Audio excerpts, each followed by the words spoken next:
Ողջույն, Մեդինֆո հաղորդման շրջանակներում այսօր խոսելու ենք աչքերի լազերային կորեկցիայի մասին, իսկ մեր հյուրն է ակնաբույժ Դիանա Հովհաննիսյանը։ Բարև ձեզ։ Բարև ձեզ։ Շնորհակալ եմ մեր հրավերը ընդունելու համար։ Ձեզ եմ շնորհակալ։ Դիանա ջան, այսօր խոսելու ենք աչքերի լազերային կորեկցիայի մասին, կասեք մանրամասն ինչ է այն իրենից ներկայացնում եւ ում է ցուցված։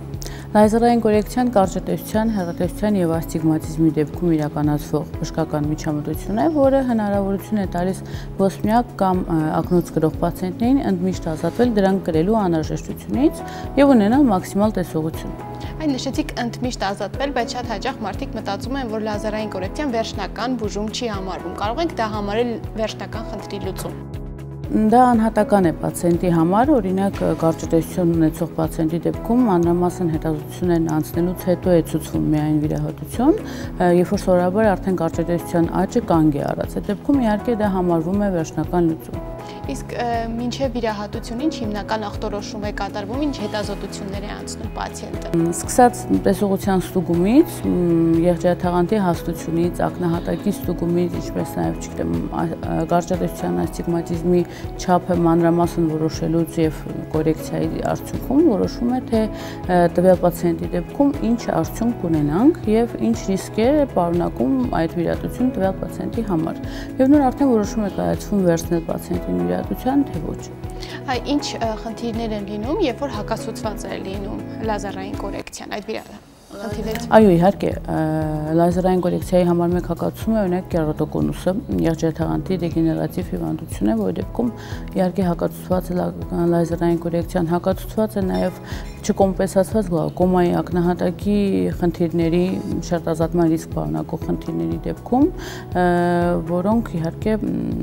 բացարձակ հակասում են հանդիսանում լազերային կորեկցիայի, բայց իհարկե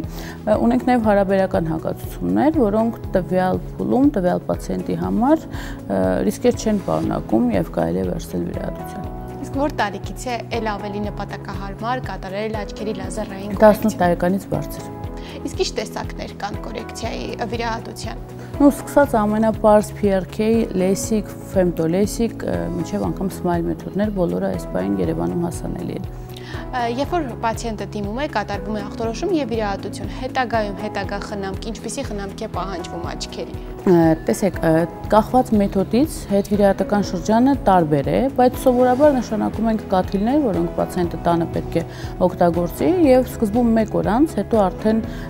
երբ որ բժիշկը կասի տվյալ պացիենտի համար անհատական ստուգում, այցելի հերթական ստուգման։ Ու իհարկե մոտակա հետվիրահատական շրջանում մոտակա 2-3 շաբաթը ցանկալի է սպորտով չզբաղվել։ Նորից եմ կրկնում, դա կախված է լազերային կորեկցիայի տեսակից, որովհետև օրինակ SMILE մեթոդի դեպքում հետվիրահատական սահմանափակումներն ավելի քիչ են։ Եվ պացիենտներին շատ հետաքրքրում է վիրահատությունից հետո արդյունքը միանգամից երևում է, թե ինչ-որ ժամանակ է պահանջվում։ Դա էլ է նորից կախված լազերային կորեկցիայի տեսակից, օրինակ PRK մեթոդի դեպքում մի քանի օր անց ենք ունենում մաքսիմալ ռեզուլտատ, բայց մյուս մեթոդների դեպքում հիմնականում հաջորդ օրը արդեն ունենում է մաքսիմալ տեսողություն։ Իսկ հետվիրահատական բարդություններ առաջանում են, թե նաև դա նույնպես կախված է կատարված աշխատանքից։ Հետվիրահատական բարդություն չասեմ, բայց հաճախ հանդիպող այսպես խնդիր հա լինում է հիմնականում չորաչքի սինդրոմը, որը գրեթե շատ տարածված է լինում լազերային կորեկցիայից հետո, դա պայմանավորված է հենց այդ միջամտությունով։ Մենք հիմնականում խոնավացող կաթիլներ ենք նշանակում։ Իհարկե հետվիրահատական բարդություններ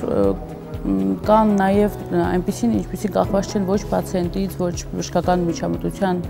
որակից եւ այլն, որոնք ուղղակի լինում են, բայց դրանք բոլորը հիմնականում լուծելի են։ Երբ որ խոսում ենք չորաչքի համախտանիշից եւ աչքերի խոնավեցնող կաթիլներից, շատ հաճախ նկատում ենք, որ մարդիկ գնում են այդ կաթիլները առանց բժշկի հետ խորհրդակցելու, եթե օրինակ աչքերը ցավում են, կարմրած է ու շատ օգտագործում են վիզինը։ Ինչ խորհուրդ կտաք այս դեպքում, անհրաժեշտ է բժշկի հետ խորհրդակցություն, թե վիզին օգտագործելուց առաջ անպայման անհրաժեշտ է բժշկի հետ խորհրդակցությունը, իսկ եթե պետք է ընդհանրապես վերցնել խոնավացնող կաթիլ, դա ցանկացած պացիենտ կարող է վերցնել ու օգտագործել։ Ուղղակի վիզինը այս դեպքում խոնավեցնող չի հանդիսանում։ Իսկ մեկ անգամ լազերային կորեկցիա անելուց հետո կարող ենք համարել, որ խնդիրը ասացիք վերջնական բուժում, իսկ լինում է տարիների ընթացքում նորից կրկնակի վիրահատության կարիք։ Տեսեք, հիմնականում ինչի ենք վերցնում վիրահատության 18 տարեկանից հետո, որտեղ այդ ժամանակ համարվում է, որ կարճատեսության աճը կանգնել է, իհարկե դա էլ ուղղակի չենք վերցնում 18-ից 6 ցենտին, մենք վերցնում ենք համեմատում ենք նախորդ ավտորեֆրակտոմետրիայի տվյալների հետ։ Համոզվում ենք, որ կարճատեսության աճը կանգնել է, նոր վերցնում, բայց կան պացիենտներ, որոնք շատ քիչ տոկոս են կազմում, որոնց դեպքում լինում է ոչ բնականon կարճատեսության աճ։ Դա կարող լինի շատ քիչ տոկոս, բայց լինում է։ Ու դա հիմնականում կանխատեսելի չէ։ Այդ դեպքում կարելի է վերցնել նաև երկրորդ դեպքում վիրահատության։ Իսկ ինչ խորհուրդ կտաք հատկապես այն մարդկանց, ովքեր կատարել են վիրահատություն կամ պատրաստվում են կատարել լազերային կորեկցիա, շատ մարդիկ նաև կա վախ վիրահատություններից, ինչ խորհուրդ կտաք եւ նաև այն մարդկանց, ովքեր չունեն նման խնդիր աչքերի հետ կապված, որ կարողանան պահպանել երկար իրենց տեսողությունը։ Տեսեք, վիրահատությունից վախեցողներին, հիմնականում խորհուրդ կտամ մանրամասն ստանալ իրենց բոլոր հարցերի պատասխանները, որովհետև պացիենտը սովորաբար վախենում է, առհասարակ մարդը վախենում է հիմնականում նրանից, ինչ չգիտի։ Երբ որ պացիենտին ամեն ինչ հասկանալի է, վախերը անհետանում են ու ուղղակի որոշում կայացնել ու վիրահատվել, որովհետև դա ռեալ ազդում է մարդու կյանքի որակի վրա։ Իսկ այն պացիենտներին, ովքեր որ չունեն ոչ մի խնդիր, համենայն դեպս իրանք տենց են կարծում, տարին մեկ ակնաբուժին այցելելը լրիվ բավական է։ Իսկ ամենատարածված միֆերը, որ ձեր պրակտիկայի ընթացքում լսել եք լազերային կորեկցիայի մասին, որն է եղել։ Համար մեկ միֆը, որից շատ վախենում են պացիենտները, դա տեսողության կորուստն է, կուրանալը, դա պրակտիկորեն անհնար է։ Վատագույնը, որ կարող է լինել լազերային կորեկցիայի դեպքում, այդ էլ շատ կոպիտ բժշկի կողմից սխալների դեպքում դա մաքսիմալ տեսողություն չունենալն է, որը իհարկե կանխատեսելի է, այսինքն անհնար է նման բան թույլ տալ։ Երկրորդ միֆը, ասում են երեխաներին ծննդաբերելուց նոր կդիմեմ